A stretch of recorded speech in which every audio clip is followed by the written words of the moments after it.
الذكاء الاصطناعي أصبح موجود في كل مكان حوالينا، بس إحنا لازم نستفيد من الذكاء الاصطناعي ده. علشان كده في السلسلة دي إحنا هنتعلم إزاي نتكلم إنجليزي من خلال المحادثات الإنجليزية من الشخصيات الأجنبية اللي بيتكلموا اللغة دي أصلاً. يعني إحنا هنسمع محادثات بتتقال من أهل اللغة، محادثات يومية بيقولوها في حياتهم العادية. هنعرف التعبيرات اللي هم بيقولوها وبيقولوها إزاي، وهنحفظ مع بعض الجمل دي بسهولة إن شاء الله. A passenger is talking to an agent in the train station about the time when the train arrives and the cost of the ticket. Let's listen to this interesting conversation and try to analyze it correctly. شخص بيسأل عن سعر تذاكر القطار ومواعيد القطار والموظف في شباك التذاكر بيجاوبه. يلا نشوف هم قالوا إيه. Hi, hello, how can I help you? I want to book a ticket to Las Vegas, please. Okay. First or second class? First class, please. A single or a return ticket? A return ticket, please. Give me a moment. Here's your ticket. It costs $30. Thank you. Here you are. Which platform is the train on?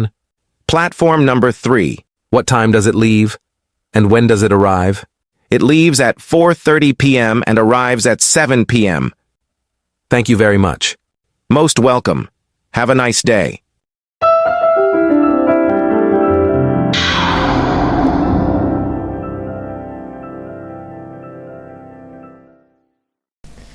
السلام عليكم ورحمة الله وبركاته. وصلنا للجزء الثاني من الفيديو، وهو ان احنا نفصص الفيديو ان شاء الله ونفصله ونشوف هما بيقولوا الكلام ده ازاي. وطبعا الفيديو النهاردة عن at the train station.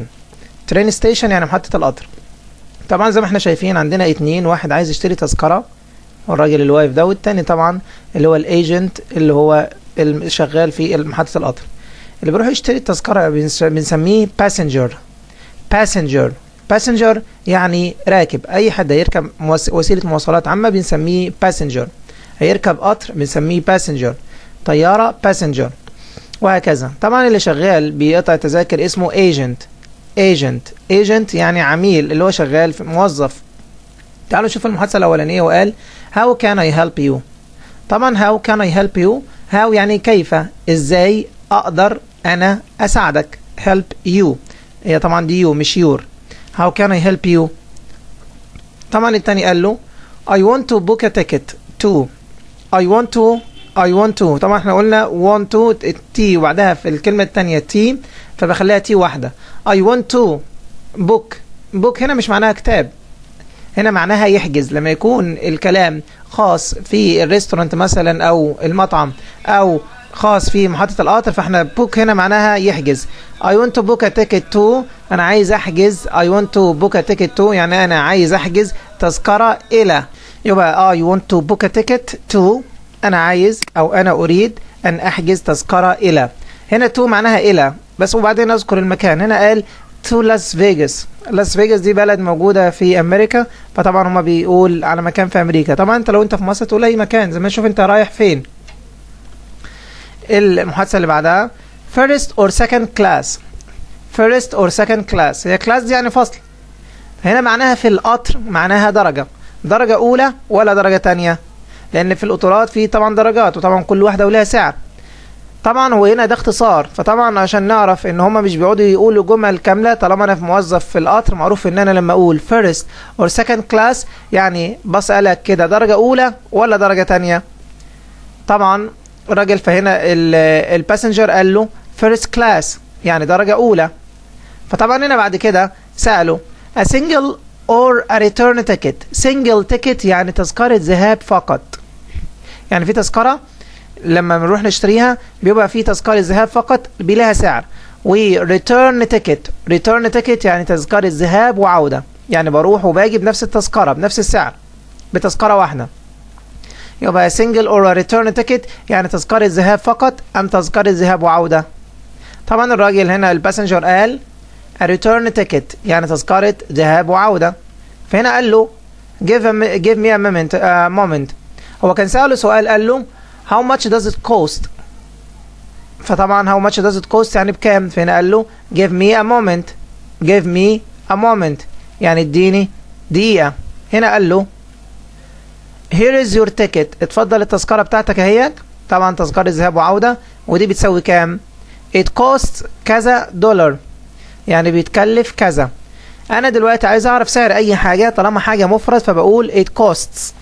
it costs يعني انها تكلف، واقول الرقم دولارز او باوندز يعني ايه؟ جنيه بالمصري، لكن هنا الدولارز طبعا للامريكان، يبقى هنا it costs انها تكلف كذا. طب لو هو كنت شاري حاجات كتير فبقول they cost واشيل الاس، they cost هما بيكلفوا كذا، يبقى المفرد it costs. طبعا بيقول له thank you here you are، شكرا ليك اتفضل، here you are، وطبعا دي خدناها قبل كده يعني اتفضل. فطبعا قال له which platform is the train on، طبعا هو الباسنجر خلاص بيقول له اتفضل الفلوس. which platform اي رصيف، which platform اي رصيف is the train on اللي بيكون منه القطر، من اي رصيف يكون القطار.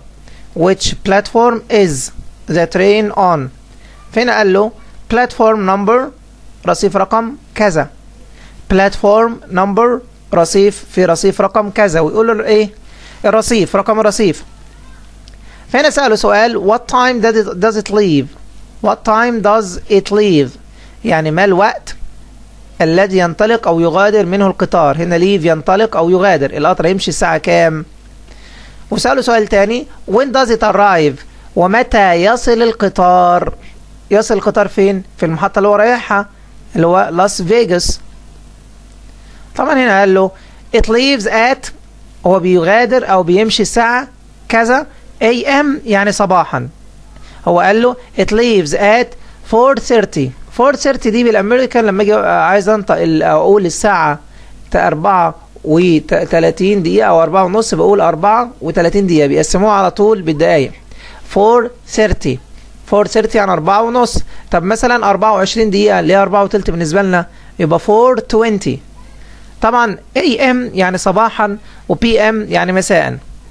خلاص كده عرفنا ان AM لازم انطقها عشان خاطر اعرف هو صباحا ولا مساء. PM مساء. طبعا هنا قال له انه يغادر او ينطلق في صباحا في كذا صباحا و PM مساء. بعد كده قال له thank you very much شكرا جزيلا لك، شكرا لك جدا او شكرا جزيلا لك. طبعا هنا قال له most welcome يعني العفو او على الرحب والسعة. يعني عندنا في كذا طريقة ان انا لما حد يقول لي thank you اقول له مثلا most welcome او you are welcome. وطبعا علشان هو راجل شغال في موظف فلازم يختم المحادثة بتاعته have a nice day يعني اتمنى لك يوما جيدا. have a nice day اتمنى لك يوما جيدا. واشوفكم ان شاء الله في درس قادم ومحادثة جديدة ان شاء الله.